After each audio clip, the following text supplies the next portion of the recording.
Good evening, everybody. It's 9:30 on the East Coast, 6:30 on the West Coast on a Monday evening. It must mean it's time for your weekly Calamity Jane live stream. James, how are you doing this evening?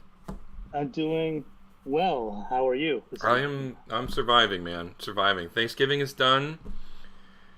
Waiting for Christmas to be over, then waiting for New Year's to be over, and then we move into January, and then finally all of the stupid holiday stuff can be put to rest. I I'm not a holiday guy. I'm not a I holiday can I guy. can see that. Like normally when people say, "Yeah, Thanksgiving's over, looking forward to Christmas," but no, yours is looking forward to Christmas being over, Over, New looking Year's to forward be to New Year's over. being Yeah, over, right? And yours are it's over. from So a funny. personal standpoint, I just find holidays to be extremely stressful.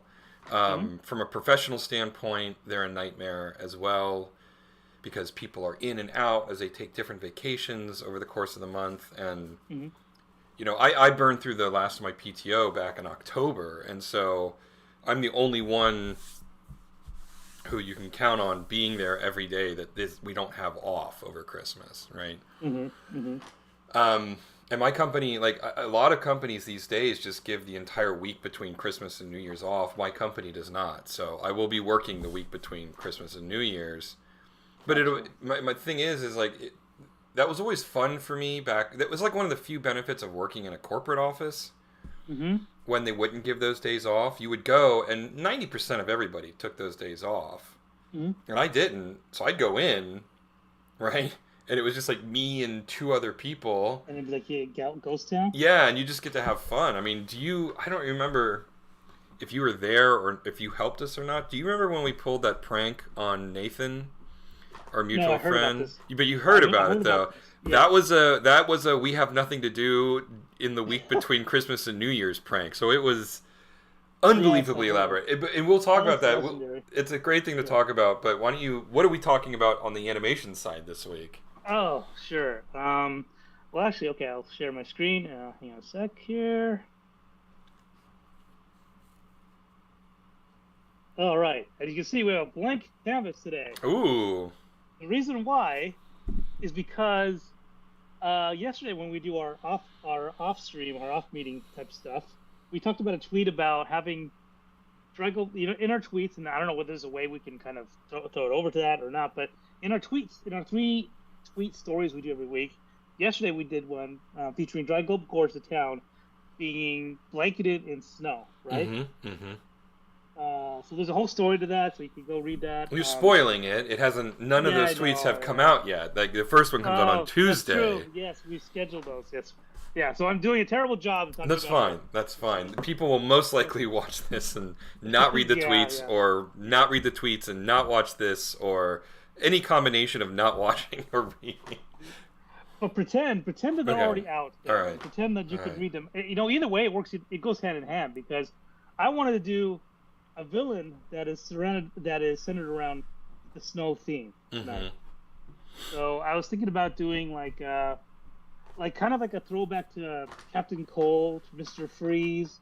Like this is Jane's villain that she gets seasonally once in a while whenever the snow comes out. Um, so yeah, so I'm gonna start doodling some stuff here as a result of that, and then we can go from there. I have a couple of ideas in mind, so I'll sketch them out, and then we can Okay. keep talking as we go. And I'll throw a story at you, and then see what you think. Um, yeah, and then go from there. Okay. Well, the prank for anybody curious um, was a friend of ours, Nathan. He had a friend whose company did the alternate reality game, the marketing game for The Dark Knight, if you remember that old movie. And a part of it was the clown gang that wore those clown masks, right? Hmm. And his buddy gave him three of the masks from the marketing campaign, which he loved and bragged about constantly, and hung them on the side of his cubicle, right?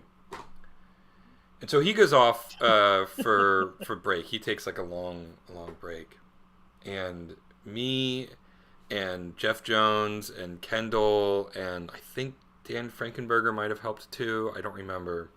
But we all got together and we conspired to do the most elaborate prank you can possibly imagine. I mean, we're all in the games industry, right? So they get elaborate. And it was all good natured. None of it was mean spirited. But basically, the premise of the prank is that somebody has stolen the 3 masks, and we actually took photos of the masks, and then we made wanted posters, and we printed out the wanted posters and tacked them up on his cubicle where the masks were hanging previously. Then we gave each of those masks to one of the few other people who didn't take Christmas off, and had them hide them in their cubicle, right? Then Then we made a series of logic puzzles that Nathan had to solve to figure out who had what mask. Oh my gosh, yeah, I remember this. And in addition to the logic puzzle, not only did he have to solve the puzzle, but he had to go and say a quote from one of the Batman movies to the people at the cubicle. But there were 2 conditions. One, he had to mean it. He couldn't just go, I'm Batman. He had to go, I am Batman, right? And he had to be graded on his performance. Oh, yeah, we graded him. Oh, no. And we left it up to our friends, the coworkers, to determine if he was authentic enough. And on top of having to be authentic, he had to wear a costume that we made for him. We went to, in Burbank, California, Halloween Oh, yeah, Town. there's that. Yeah. Mm-hmm. And we bought a costume place. Yeah, and I think it's still open. I think they moved locations, but I think it's still open. And we bought a bunch of costumes. We bought a cape. We bought a mask. We stapled some bat ears onto the top of it. I mean, it was intentionally terrible, but that was kind of the whole gag. So we had the costume. We had the puzzles. We had the lines of dialogue he had to say and who to say it to. Those people had the masks. And then we just kept taking it up a notch, We wrote a ransom letter from presumably the Joker. we found like a handwriting font and typed it up and printed it out. You can, if you take like tea and you soak paper in it and then crumble it up and then spread it out and blow dry it and, dry it. Mm-hmm, mm-hmm. It actually looks like it's been aged. So we artificially aged the paper. We created an evidence bag. We put the ransom note in the evidence bag, along with all the logic puzzles that he had to solve and the Batman costume. And we put this all in a manila envelope. And we write to Batman, and we left it on his computer, on his keyboard, along with the wanted posters where his masks were supposed to be on the wall, right? And then we just leave it there. And so, this took us days. There was nothing to be done. It wasn't like we were blowing off work. Everybody was off, right? Yeah. Mm-hmm. And so we just came into the office and goofed around. I think this is one of the reasons, well, not this specifically, but just this sort of thing that happens is one of the reasons why a lot of companies just give everybody the whole week off these days, right? You think? Yeah. Anyway, so Christmas and New Year's comes and goes, and Nathan comes back in January, and he walks in, and he sees the manila envelope, but he doesn't see the wanted posters right away. The joke has been simmering this whole time. Oh, it's been simmering for over a week now. Yeah, it's just been waiting for us. He comes, he sits down. This was old enough where we didn't, the video games that we worked on were pre-iPhone mobile games, right? Mm-hmm. The ubiquitousness of things like email in your hand and text messages and things like that, it was still very nascent, right? And so Warner Brothers, this is how long ago we worked at Warner Brothers, at this point still had a hand courier service that would carry documentation between the various areas of Warner Brothers, right? Mm-hmm. And so because we were in production and because we dealt with legal and all this other stuff, Nathan saw this manila envelope, didn't read that it was for Batman, and just kind of put it to his side with the intent of looking at it later. Oh, man. And we're like, we see this and we're like, Nathan, I think that's a really important envelope. You should probably check that out. Should probably check it out, because he didn't notice that his mask had been replaced with wanted posters at this point. I mean, it was in the morning. No one is really. Yeah. And he's like, fine. So he grabs it. At which point he looks at it and realizes that it says to Batman, and he goes, what? And then the game was afoot. Oh. So he opens it up, pulls it out. And he's like, what is going on? we all like are just bought in at this point. It's like, I don't know, man. Like, we just came in this morning and then this envelope was here. And he reads the note and he's like, Matt, what? And he looks over and he finally sees that the wanted posters are on the cubicle, that the masks disappear. He's like, what is going on? We're like, I don't know, dude. Like, the masks are gone. What's on the note? Like, we have no idea. We're just like completely bought in on this. And so, we watch him and we chuckle because, we can't keep a straight face. And he starts, he solves the logic puzzles one at a time. And at first he doesn't put the costume on. The costume is too stupid. He refuses to do it. But we explain to our other coworkers, like, he has to wear the costume and do the line. If he doesn't do both of these things, you are not allowed to give him the mask back. We were like really firm about this. Yeah, and you gave it to really random people, right? Oh yeah. We gave it to just like right? I mean, we knew everybody on the floor, but like these weren't our usual like these weren't our usual suspects. Didn't you guys give it to one of us too? I don't think it was me. I think you gave it to Ryan or somebody. Yeah, it was. It wasn't Ryan. Maybe it was Ryan. I don't even remember who we gave it to anymore. Yeah. One of the guys we gave it to was like sat right outside of Julia and oh my God, why am I not remembering his name right now? The VP. Anyway, it'll come to me in a second. But so he goes and he says, I am Batman. The guy's like, I don't know what you mean. What does that mean? He's like, no, it is you. I know it's you. I saw it. It's like, I don't know what you mean. And we're like, Nathan, I feel like he's waiting for Batman to show up. So he had to go through a couple of dry runs. Oh yeah. He had to learn the hard way that we were being a stickler about this. So he went back and he got his he got the crappy costume. He's like, are you really gonna make me do this? Or like, I don't know what you're talking about. Like, are you telling us that you're Batman? Just like really being obnoxious about it. And so he finally acquiesces and he puts on the costume, which looks as ridiculous as we wanted it to look. And he goes back over to the first person. He goes, I am Batman. And he's like, wow, I just really not feeling that. I don't feel threatened at all. And so, like, we just keep egging him on until Justin. Jeez, I don't know why that took me so long. Oh yeah, Justin. Yeah.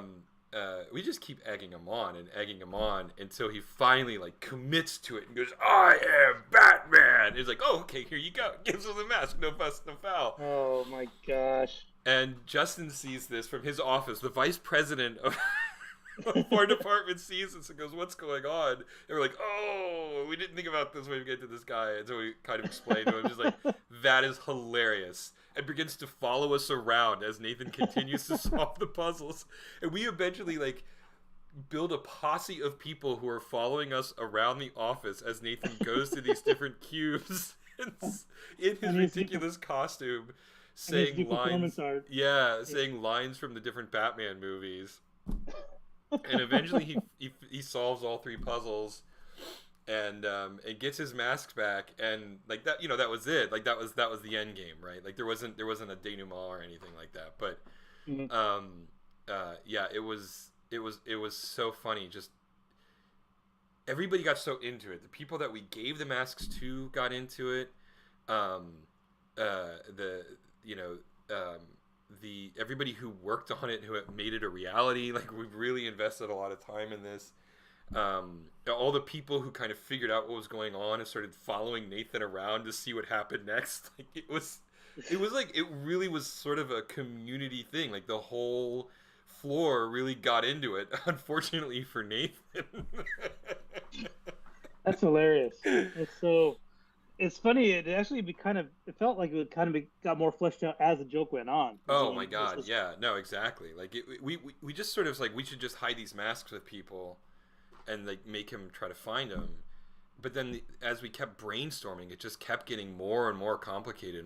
And it kills me. And obviously, like all that stuff is, as far as I'm concerned, all the stuff that we made for it was Nathan. If we had done that to this day and age, we would have been taking photos with our iPhones, just documenting it all. We'd have like a memory, a visual memory of all this stuff. Yeah, true. But Yeah, unfortunately, yeah, because of the time, I mean, like, those tiny little cameras on your phones are not going to really be able to yeah, capture they're not gonna do anything. it. Mm. Um, and so it just lives in our memory at this point. But yeah, that was so much fun. I feel like you were there for some of it. I mean, I don't Yeah, recall you being there in the planning or the development, but I do feel no, like you no, were. no. My mo usually for every holiday is to head out to Utah and hang out with the folks. So I'm usually Yeah, gone by mid-December-ish or late December. So yeah. I know it wasn't there. I just saw the aftermath after we got back. Like then I heard the legends of this prank that you all did to poor Nate, and it was hilarious. And yeah, it was so Yeah, funny. but I mean, it was good natured though. Like if we Yeah, didn't love him, we wouldn't have wasted our time on it, right? yeah, exactly. Like, Yeah, why would you do that for someone you don't like really like and really want yeah, to hang out with? yeah, And yeah, so it was all good natured, and I think he got a laugh out of it. I think he appreciated that we thought enough of him to devote this much time to it. yeah, Um, but anyway, I mean, it's a fun story and it's a fun memory, and I think that antics like that, like I said, are the reason why most companies just go, you know what, just take the whole week off. They've seen too much of this, and yeah, Yeah, yeah. yeah, yeah. I'm neutral towards the holidays myself. I just go along with them. I enjoy family, and that's about it. And I was a kid once. That was enough for me. I had fun during Christmas. I'm very lucky in that way of getting GI Joes as a kid, all that kind of stuff. So, Mm-hmm. but now I just enjoy it mainly just being with family and seeing what everybody's up to and stuff like that. It's a little different. Mm-hmm. I'm ambivalent towards the holidays now. Um, so yeah. Honestly, Yeah. I'm always alone during them, and so it's just like Mm. they're just days where everything is closed. That's Yeah, literally yeah, all it that's is to true. me, right? Like Yeah, that's true. I don't really have much family that I spend time with that are like really reasonably close. Yeah, Um, and I'm not married. I'm not dating anybody, right? Most of my friends are off with their family. New yeah, Year's is okay, but New Year's kind of sucks too if you're single, right? Um, so yeah, usually just the holidays are just me going, okay, when is it the 26th when stores are open again and I can go get my groceries? and that's all you care. Yeah. Right. Yeah. Yeah. Exactly. So, it's been that way for a while, honestly. But not to Um. get too heavy, let's sync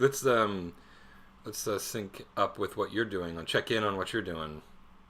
Sure. Let's see here. Let me crank up the Opacity a little bit. capacity here for a little bit. So I'm kind of sketching over, just kind of doing a more final sketch over some stuff, just to kind of not final, but just kind of tighten it up a little bit. Mm-hmm. I'm doing a terrible job as I wobbly line some of this stuff, but whatever. Um,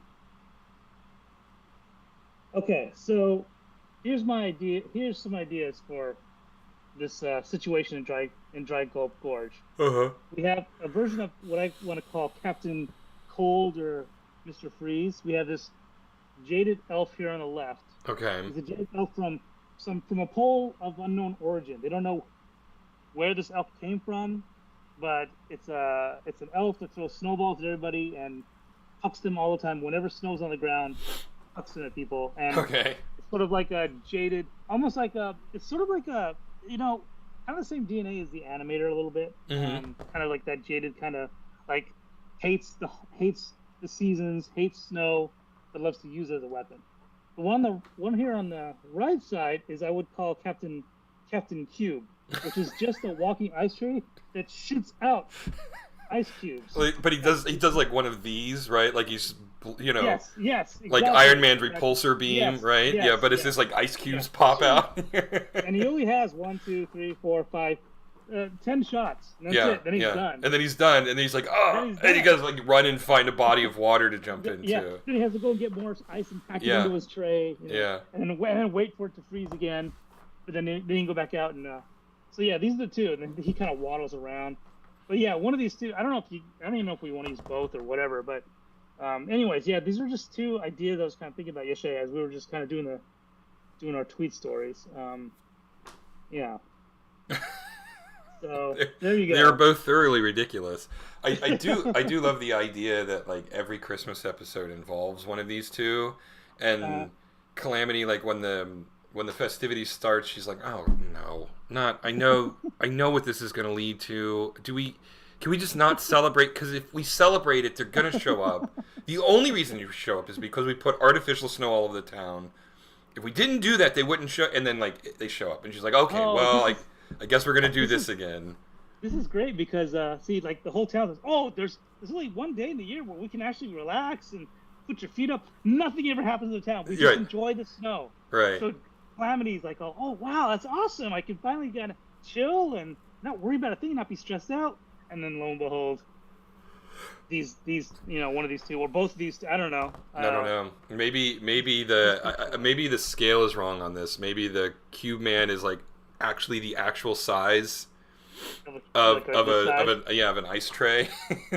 he's sort of like the evil elf's sidekick, right? Yeah. And he actually like the tray sits on the elf's shoulder. It could, yeah. Right? It could, yeah, for sure. Yeah. But yeah, and then like in the first episode, the first time they show up, she's surprised. But then the next year, but the thing is like for everybody else, it's super relaxing, and she winds up spending the entire episode stressed out of her mind trying to deal with these guys, right? And then at the end of the episode, everybody's like, "Oh, what a relaxing day!" And she's disheveled, covered in snow, Yeah, and she's like, "This leads to her hating snow." Right? Yeah. Exactly. So, yeah. So yeah, that was my 2 cents there. There's something else I was going to follow up on some other stuff too. We talked about I gave you a homework sort of, which was that Lobo paramilitary Christmas special. I don't know if you had a chance to read it. I did read it, and it is totally ridiculous. Like the premise that it's a book within a book. First off, it's just like really, this is oddly meta.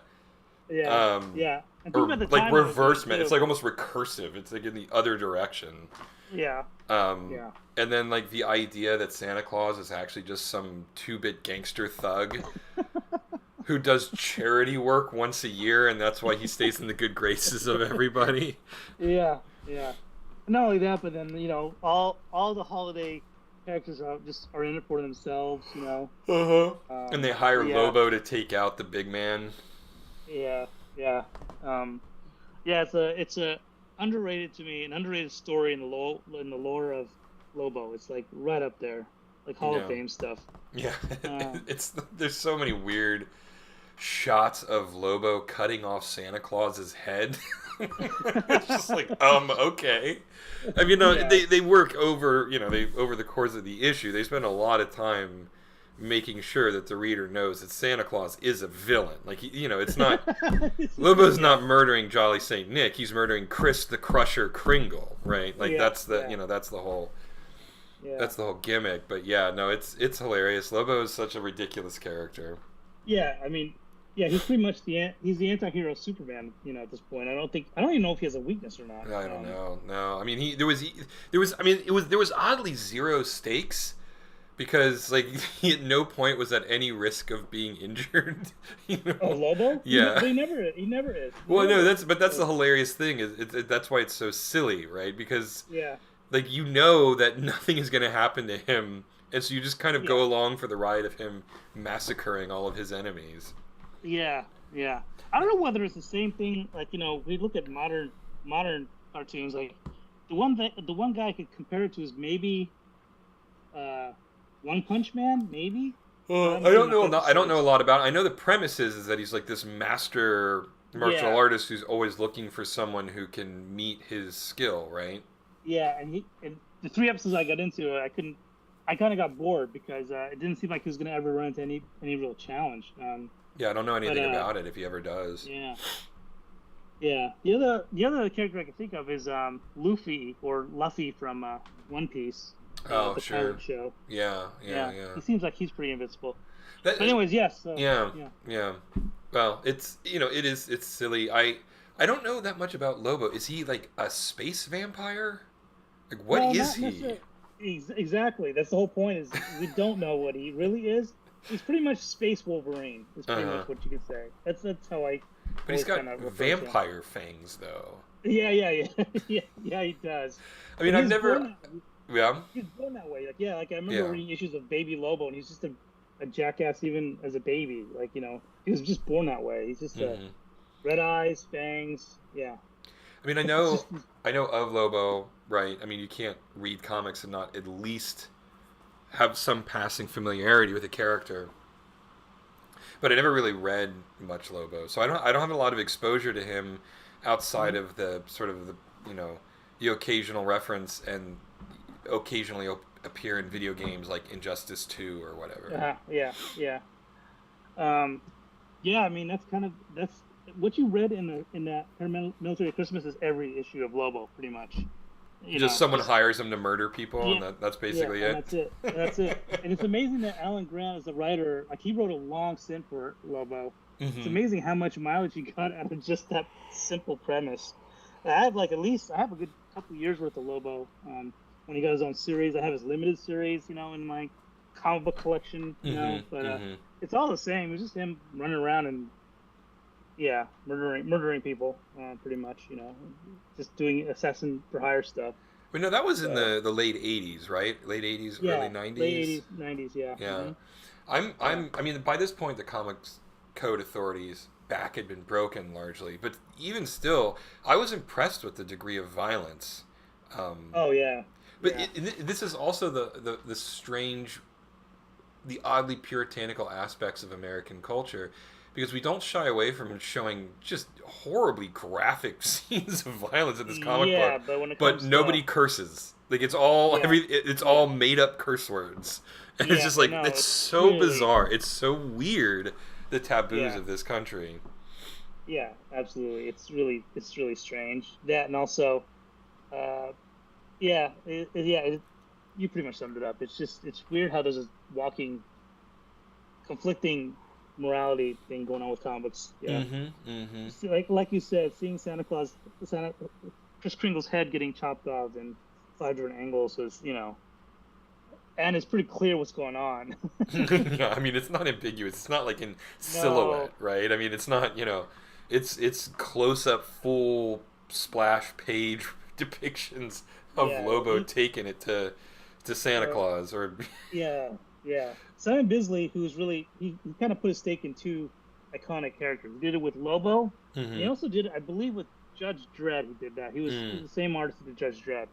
And he's an amazing artist. And I don't know what it was, just the universe colliding or what, or perfectly aligning. But having him be the artist for Lobo for that run for a while was, he's got the perfect look when he's drawing the character and doing all the prettiness with it and stuff like that. And it was influential to a lot of other artists around that time too, like Mark Texiera. A lot of those artists that were like kind of very muddy and kind of hash marky and stuff, but Mhm. Mhm. Bisley's the one that really he was phenomenal with Dread and Lobo. Now Dread He, was 2000 AD comics, right?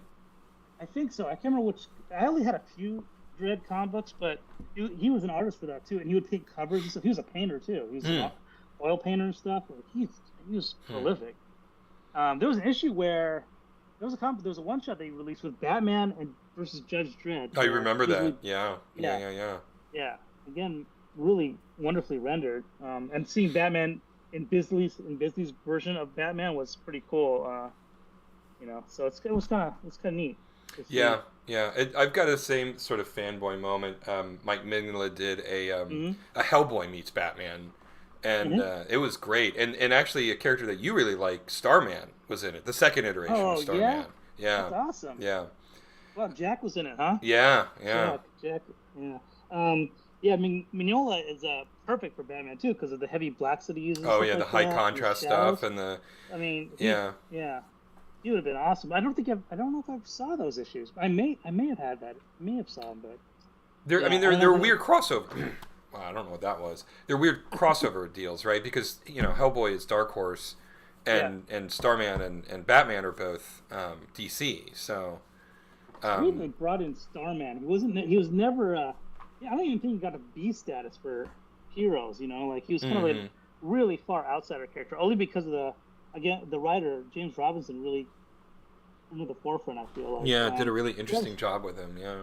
yeah, it was really cool. So I'm sure James Robinson had something to do with that crossover too, where the writers were hanging out and stuff like that, Yeah, yeah. and That's kind of always got a that's always how deal. those happen, right? They're just like Yeah, drinking a beer at a pub or yeah. something like Hey, that. what And if? what if, right? Exactly. Well, let me talk to my boss and see if they'll allow it, right? Because there's all sorts Yeah, of licensing and rights issues that they have to deal with. yeah, But yeah, no, it was great. I loved it. It was super fun because yeah, Batman fights cyborg Nazis at one point, which is that's Hellboy's bread and butter. yeah, Um, yeah. and so it was really, and Hellboy shows up in Gotham and it gets to perch on a gargoyle at one point. Oh, that's pretty funny. I'm pretty sure that is my memory of it.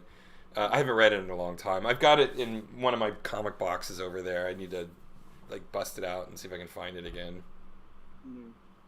Yeah, yeah. It's funny. I haven't visited my comic boxes in a while. They're in a storage storage unit in Salt Lake, but I got to dig out some of that stuff because Yeah. there's some real good memory lane stuff that'd be kind of fun to read up on. So. I need to hire someone to like I have all these old issues of Nintendo Power that I think might actually be worth a couple of bucks here Oh and yeah. there, right? Uh huh. Yeah. And I've got all these old comics. I don't really want most of this stuff anymore, but Yeah. I'm too lazy to go through and price it out, you know, and get it on Mm. eBay and do all the management of selling it. I wonder if there's like a service where they'll take a 10% commission or something and then do all of that for you, you Oh, I know? bet you there would be. I bet you there's somebody out there that does that. Yeah, for sure. Like I'm sure that first Nintendo Power. I don't know how. I had the first Nintendo Power too, and even before that, the NES newsletter. It was like these really thin newsletters. I don't know if you I had never those. got them. No, my first issue was issue 39. It was the cover with Mario Paint on it. Oh, okay. Wow, that's cool. Like I had the very first issue of Nintendo Power with the claymation Yeah, looking Mario. Or Mario. yeah. It Yeah, was I for had it. Mario 2, I think. Yeah, but I beat that. I mean, I was constantly looking at it. That Oh thing is yeah, so yeah, beat yeah. up. It's probably worth nothing. Oh, I I know. threw those. I threw mine away, sadly. But I know. I'm yeah, I'm probably just gonna end up doing that.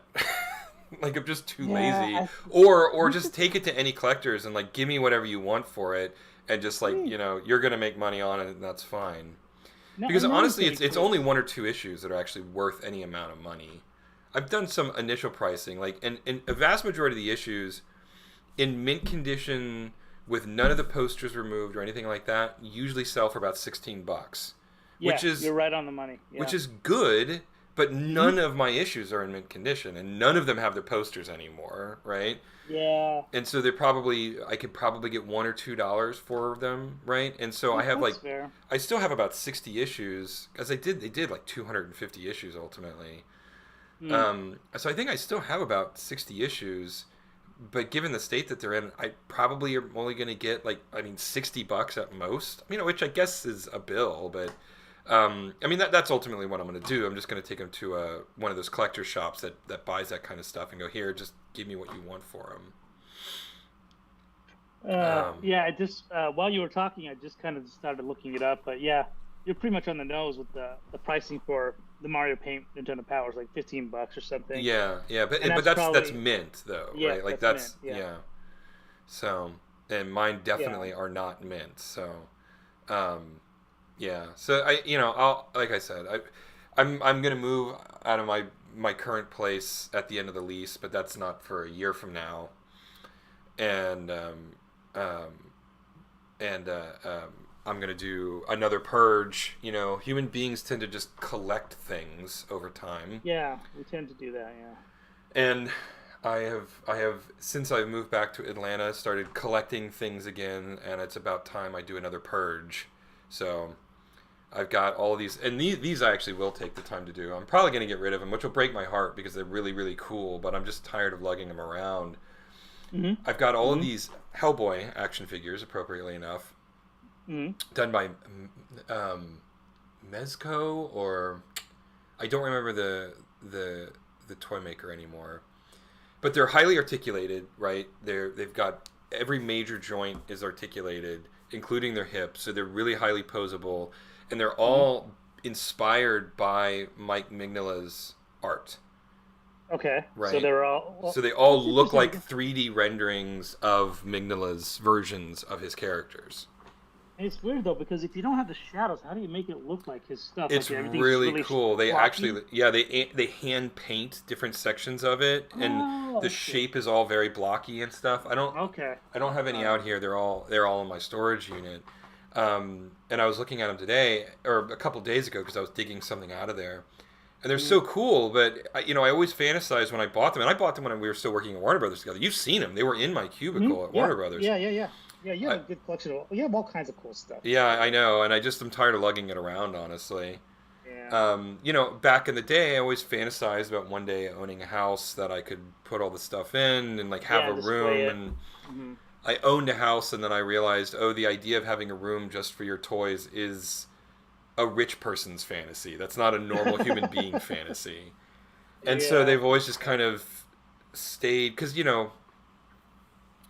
after I left LA and moved back up, the harsh realities of game development kind of settled in where you don't work at a place for more than a year or two unless you're really, really lucky. And there's just no point in bringing decorations or anything into your cubicle because you're just going to have to pack it up in a year again anyway. So what's the Yeah. point? Mm-hmm. Yep. And so I've got all these really cool action figures. I mean, it's 12 different versions of Hellboy. They did a bunch of custom ones like Hellboy with his jacket on, Hellboy like fabric jacket, battle damage jacket, Hellboy Oh, with jeez. the floating heads from the decapitated samurai short story called appropriately enough Heads. Lobster Johnson, the Alien, Krieg Gaffa number 9, which is a giant cyborg um, uh, um, gorilla. That one actually I priced. That one sells for like $250, and mine are Wow. basically in mint, right? Like they are basically in mint condition. They're not like perfect mint because I don't have them in one of those special containers, so they're technically near mint. But they're in excellent condition, unopened, by the way, which is rare for me because you know how much I love playing with my toys. I never leave them in their packaging, but these I did for some reason. Um, but yeah, I'm forgetting like Roger the homunculus, and Abe Sapien, and oh, what is her name? Why am I forgetting her name right now? I've read every single one of these comic books. My brain is like not working today. Well, Um, we're also on East Coast time. Your time is it's winding time, it is winding down time for it you, is right? 10 So p.m. But I mean, I'm a bit of a night owl, so. Um, but anyway, it's got all these custom special ones. Basically every character, um, just they're really cool looking. They did such a good job of capturing Mignola's essence in an action figure form. But it's like 3 boxes of stuff that I've been lugging around with me since I lived in Los Angeles, and I haven't lived in Los Angeles since 2008. So 14 years I've been carrying these things around in boxes, and it's just getting to the point where it's just like, I don't know, man. It was yeah. funny though. I started the process and I called a local toy shop that's like 10 minutes from me, Hmm. and I called them and I said, hey, I have these Hellboy action figures. Are you buying them? Anyway, what's the brand? And I told him, I was like, yeah, we'll buy those. Really? Yeah, like he immediately knew what they were. Wow. Yeah. And then I said, well, I also got a bunch of X-Files action figures. And he's like, I don't know, we might take those. Probably not. Wow. Yeah, I guess X Files didn't have the same cultish following. No, not in I the mean, same Hellboy's way, right? yeah, Hellboy's a long-lasting property now at this point. Like Yeah. it's always gonna be a following of some sort. I would think. Yeah. Yeah, I said though, X Files. You think I'm surprised they haven't. They just keep using David Duchovny and the original cast. They keep making new stuff. But at some point, at least for me, I'm looking forward to seeing them take the property and just recast everybody and start over. I think the problem is, in my opinion, when the X-Files came out, it was pre-internet, Yeah. and conspiracies Hmm. were largely considered a fringe crackpot thing, right? Yeah. Yeah, it's true. Hmm. But now, like, because of the internet and because conspiracies are so prolific, they're not a fun thing anymore, right? No. Yeah, that's true.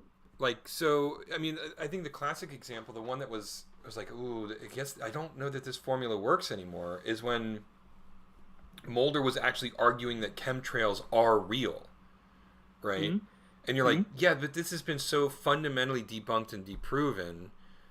Mm-hmm. It's hard to like take you seriously, especially when you look at the kind of people who actually believe in chemtrails, Mm-hmm. right? It's like, do you really want to associate yourself with these nut jobs? And Wait, sorry. Rewind a little bit. What is this whole chemtrail thing? oh, I don't you've never heard understand this Mulder at all. conspiracy before? You know No, that wait. So did Mulder talk about this in the show, like in an early show or in later? season 10 or 11, one of the new Oh, seasons. Yeah. I gave up after what's his name? Doggett showed up. I stopped watching. That was season 8. But no, they did Okay. 2 seasons with Doggett and Reyes, sunset the show. Then they did that Yeah. one really really bad movie. Yeah. And then they did 2 more seasons, which were pretty hit or miss. I mean, there were some good episodes, but it was like really hit or miss. Season 10 was only like 6 episodes, and they were really rushing it. And they brought back the cigarette smoking man, which I thought was a real misstep. Yeah, it was really dumb too. And then Yeah. they didn't know that they were going to do another season, so basically the season ended with the apocalypse. And when they got greenlit to do season 11, the way they handled it is it was all just a fantasy that Scully was having that was predicting the future if she didn't make a particular decision. And you're like, what? Wow. And so it was Wow. really, really uneven. Season 11 was better, but still wasn't great.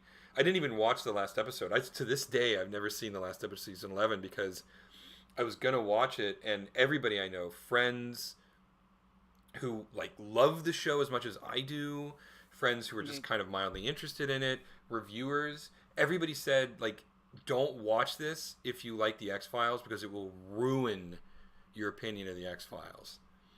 And so man. I didn't watch it, and I've never seen it. Wow. Yeah. Okay, But so back to this. yeah. Back to this chemtrail thing. So what is? I'm not familiar with this conspiracy at all. Oh What's this all wow. about? Okay. Well, Is chemtrails. it jets You know when jets fly through the air and they leave those vapor Yeah. trails.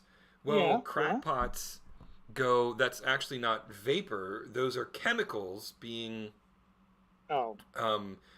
vaporized into the atmosphere that are making us dumber or giving us cancer or any Okay. And number becomes of whatever other. delivery system of some sort of It's a terrible delivery thing. system of whatever terrible thing they want it to be. Yeah, exactly. Okay, gotcha. So Mulder believed in that? Yeah, Mulder believed in that in season 10 or 11. I think it was season 10 because that was the one where Joel McHale played a news reporter. No joke. Joel So McHale funny. played a Bill O'Reilly or Glenn Beck style Okay. Fox News Okay. conspiracy mongerer. And the okay. only person who believed him was Mulder, of course, because it's Mulder. Of course. Yeah. Um, Yeah. You're right though. This whole with the how the internet pretty much blew up right post 90s. I mean, it is Yeah. kind of hard to do yeah. conspiracy based stuff without being lumped in with And so It's not the same. It's not that same kind of weird, odd, kind of fearful charm that you get with it. exactly, fearful charm. I think is a great word. Yeah. It was edgelordy enough that you could get invested in it without taking it seriously. Yeah, right. yeah, because yeah, no one actually cared, and so Yeah. it was fine to indulge in these conspiracies because you knew that, like no one actually believed this, so it was harmless. Mhm. But now you look at modern conspiracies and people are getting murdered because of them, like the whole Pizzagate thing, right, where that guy went to a pizza parlor and murdered people because of these bizarre conspiracies, right? Yeah. And they're not really things that I like joking about anymore. Yeah, it's not. Yeah, you don't have the same. Yeah, there's no humor with it. It's humorless now. It's all humorless because this is a bad thing that we need to find a way to stop. Yeah.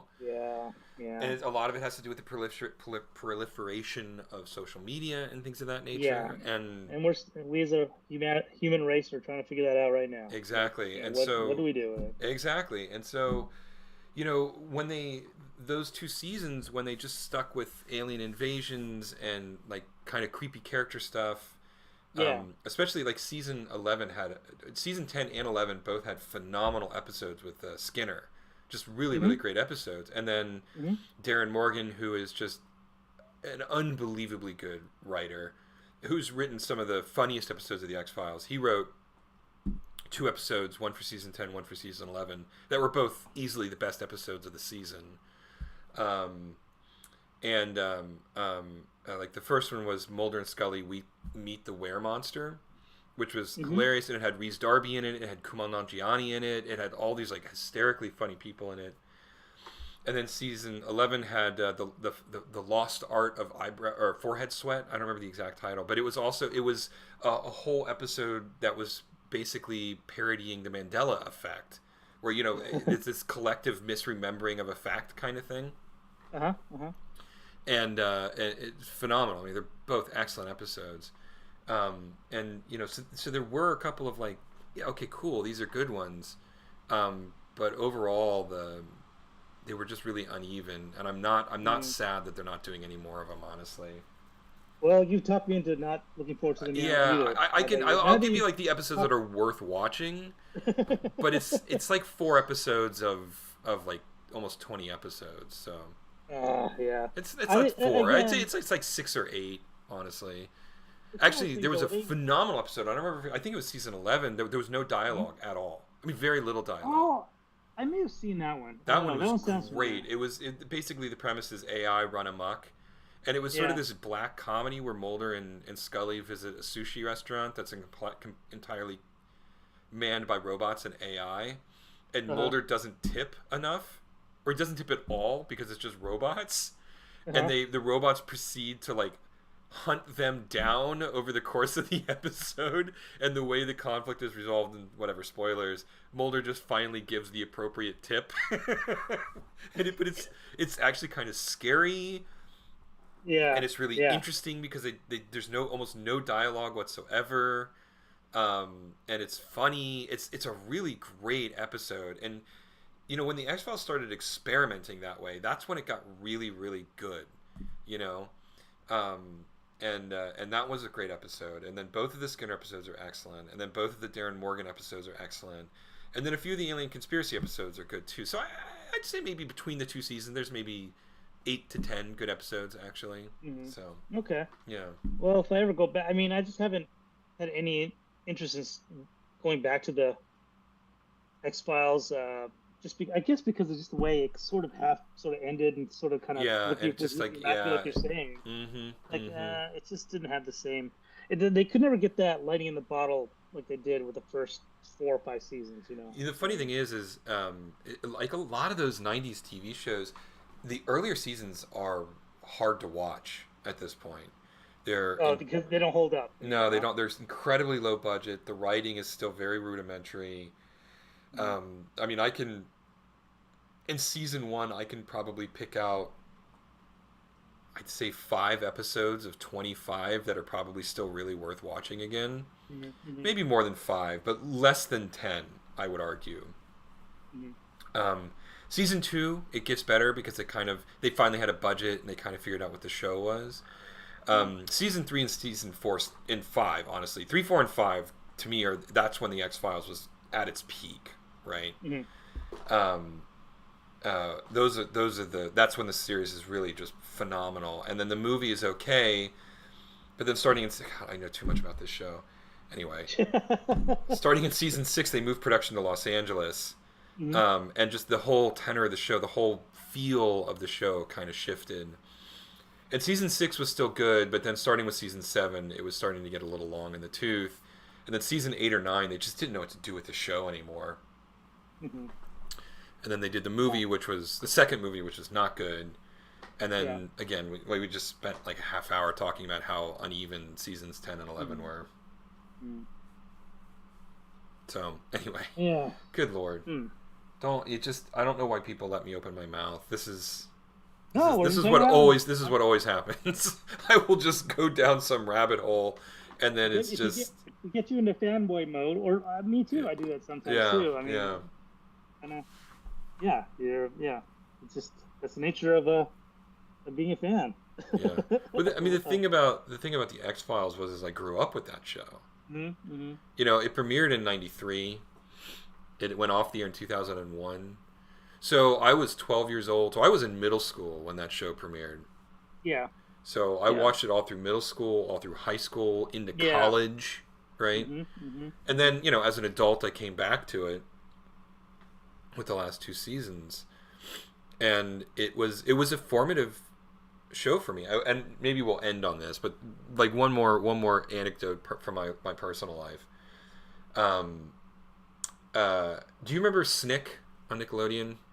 Saturday Night Nick. It had Vaguely, Ren and yeah. Stimpy, Clarissa Explains It All, Roundhouse, and Are You Afraid of the Dark? I don't remember if those are the specific order of the shows anymore. I do know that Are You Afraid of the Dark was the last one, because that's like, that was the scary, you know, that was the anthology series that was spooky and scary, and that show I used vaguely to, remember that. yeah, show used to scare the crap out of me when I was a kid. Mm-hmm. And then I saw the episode of the X-Files called Squeeze, which involved this creature, half-human mutant, that could elongate his body and would sneak into places to murder people and devour their livers, and it gave him immortality. And after he ate a certain number of livers, he would hibernate for 30 years and then come out again and then murder more people before he went back into it. Wow. Victor Eugene Toombs is the name of the character, portrayed by Doug. Shoot, I don't remember his last name right now. Balls. He was like the bad guy in The Green Mile. Anyway. Okay. The X-Files looked fun. Like, I would always like sci-fi and UFOs and stuff, and they build it as a sci-fi thing, right? But then the first episode I watch is about this like horrible monster who eats people's livers. Yeah. Yeah. I watched it. Intense. It scared the crap. I don't think I had ever been that scared before in my entire life. But I loved it. I absolutely loved it. Yeah. Then the X-Files premiered on Fridays, I think. That's when I think it used to be on before they moved it to Sunday nights. And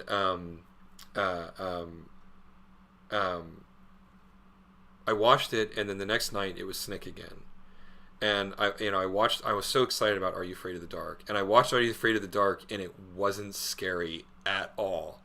I was so, the bar had been raised so much in one evening that I went back and watched Are You Afraid of the Dark, and it bored me. It was like, this is for kids. And that's when you grew up. That's when I grew up. And the funny thing is like, it was one of those inflection point moments that you see, is happening, right? And I remember, because I mean, I'm 13, I'm 12, so I'm still a kid. You still like look up to your parents, and you haven't realized that they're flawed, damaged human beings just like you are. And I go up to my mom's room, and she's watching TV, and I've got like this concerned look on my face, and my mom's like, "Eric, what's wrong? Are you okay?"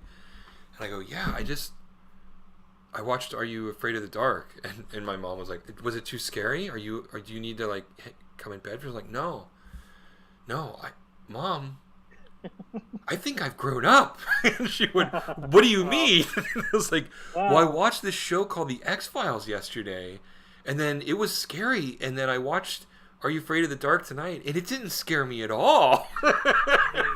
It was like a cute moment for Eric. It was. Eric, it was like, yeah. Child Eric. That was a cute moment for Child Eric. Yeah. Anyway, that's funny. And that's hilarious. I don't know if I had a moment like that ever. Really? Just one of those moments where you kind of stand outside of yourself and you realize that you're a changed person as a result of an experience? No, not like that. I mean, I have some more negative experiences that I don't care to... Yeah, well, I mean, for sure, but like in a positive way. But the positive stuff, no. Yeah. That's so interesting. That's so funny. Yeah, that's cool, though. You got that. That's pretty neat. Yeah. You actually had a light switch moment where... It was, yeah. Like binary. It's pretty cool. And the funny thing is like now, like at my current job, we can talk about it more. There's this really low budget horror movie that's everybody's talking about right now called Terrifier 2. And it's super graphic, like straight up all practical body horror effects, right? Which is fine. I mean, whatever. You know, I look at it and it's like, whatever. I've seen so many horror movies at this point. I'm like, oh, that's cool. That's cool how they did that. That's really impressive. Like, I wonder how they pulled that off, right? Like you're sort of looking at it sort of at a distance. Yeah. But I guess some of my coworkers, they're very sensitive to that kind of stuff still. And Really? so, yeah, and so one of my coworkers is like, "Hey, could you do the reverse review on this article? This other guy gets really sensitive about this kind of stuff, and I don't think he could do it." And I'm like, yeah, okay." So I did it. And I'm like, "Ooh, that's a cool effect. Ooh, that's a cool effect. Ooh, that's a cool Huh. effect." But it wasn't like none of it was just like it's like, yeah, that's like Cairo syrup and red food. I mean, it's Yeah, not yeah, blood. This isn't blood. It's not real, you know. yeah, yeah. Huh. So, but yeah, so and I all of that stems from me watching the X Files and being, And I growing guess, up, positively traumatized. yeah, I guess so. You built up an immunity to it within one evening, Yeah, one right. fateful Yeah, evening. yeah. The X Files ruined Right. me and also made me the man I am today. That's hilarious. All right. Well, why don't we close up shop here? It's been a real Eric anecdote evening, so why don't we take a look at what you got, and then we'll. Sure. I mean, I ended up making one more version of the elf character here, Mm-hmm. which is more like a child Mm-hmm. wearing. It's an elf wearing earmuffs. It's not very clear here, but Okay, I I was see doing it. that as Yeah, I well. was wondering like why are you giving him cauliflower ear? But yeah, okay, I see it now. Yeah, they're supposed to be earmuffs. So, but yeah, I might just take them off and just give them normal ears, but whatever. But No, I like yeah. the ear. I So like the earmuffs because the other thing too is like Calamity could have some one liner she says to him, and he was like, "What?" And he could just always be doing he's that. already working for that gag alone. Leave it in there. Leave that visual item in there Huh? for the gag. Yeah, yeah, that's good. Okay. Yeah, I mean, we can do the same thing with this guy. We Yeah, can oh, do yeah, that's earmuffs true. too. Yeah, yeah, yeah. I Yeah. think it looks cuter on the little version of it. I mean, all the three they could be three separate characters that like the trio of ice fiends or something like that. Yeah, I'm kind of the same because they feel so different. I can't really say I have a favorite or anything. I like No, them all, they're but I all don't. silly. They're all fun. Yeah. Yeah. So, yeah, so there we go. We haven't any names for them. This is all based on a set of tweet stories we do every week. Mm-hmm. Mm-hmm. That I gave away the gave away the story already in the future. But let's pretend it's already out. But yeah, yeah. So that's where we're at. Cool. Excellent. Well, speaking of tweets, just a reminder, everybody, since we're at the closing point of the evening, we do have a Twitter account at Jane Salamander. We do 3 tweet stories every week, which, as I say, every week, if you read those, you're getting all sorts of spoiler information that you have zero context for. And then when the show is just like, we're doing SpongeBob numbers and we're making plushies and all that stuff, you're going to be able to go back. Not even James buys that spiel. Yeah. But I love your optimism. Yeah, hey, you got to shoot for the stars, and if you land on the moon, it's not so bad. Anyway, it's legitimately full of spoilers, though. And as we do more of these episodes, you're going to watch it, and you're going to go back in these tweets and going, "Wow, these guys have spent way too much time thinking about this show." Yeah, it's our. Yeah, we are fanboys of Calamity Jane. Obviously. Yeah, of our own, which is good, right? Like if we weren't Yeah, interested in making to. it, yeah. Yeah. But in addition to that, we do have the stream, and we do this live every week. We do archive it, so you can watch it whenever. But consider hopping on in real time. We do start at 9:30 on the East Coast, 6:30 on the West Coast. And I monitor the chat, so if you have something to say, we're happy to chat with you and answer questions. Of course, we do post updates to Facebook, and that's where we link to our stream as well. And then last but not least, certainly not least, if you go over to calamityjane.rocks, that'll take you right to our Patreon page. Please consider joining us and helping. There's some fun rewards if you become a subscriber, and help us make this cartoon a bit of a reality. But I think that's about it. Like and subscribe, right? The kids say that. Actually, I heard that the kids don't say that anymore. That's okay. We don't have to. I mean, I don't know. I mean, we want to know be those useful, ones, right? Like fam and Yeah. burr Yeah, and what are the other terms that I'm too old to understand at this point? Um, They'll figure it out. They don't know where the buns are at. that's right. That's But how yeah, it- please yeah. consider joining and subscribing and helping us make this cartoon a reality. Anyway, that's all we've got for tonight. Thanks for letting me ramble on about random anecdotes, That was fun. James. Yeah, exactly. Not random. I'm a big fan of the X-Files too. Semi-big fan. Not as Well, big a fan as you, I mean, so clearly not. That's what's fun. Yeah. That's Clearly fun to hear. not. Yeah. It's fun to hear that. Yeah. Yeah. I'm more of a casual fan compared to what I learned tonight. Yes. Well, yeah. No. Well, I mean, yeah. Most people are casual fans. When I'm passionate about something, most go other on. people, are casual fans compared to me. So it's not it's not an apples to apples situation. Anyway, we're right at 1 hour. We've done all of our updates. We've reviewed the animation. I'm gonna call it. Good night, everybody. Thanks for tuning in, and we'll be back next week. I don't think there's a reason why we won't be here next week. Nope. We'll see you next week. Yeah, we'll see you next week. Okay, everybody. Have a good night. Stay safe out there. Bye-bye. Good night.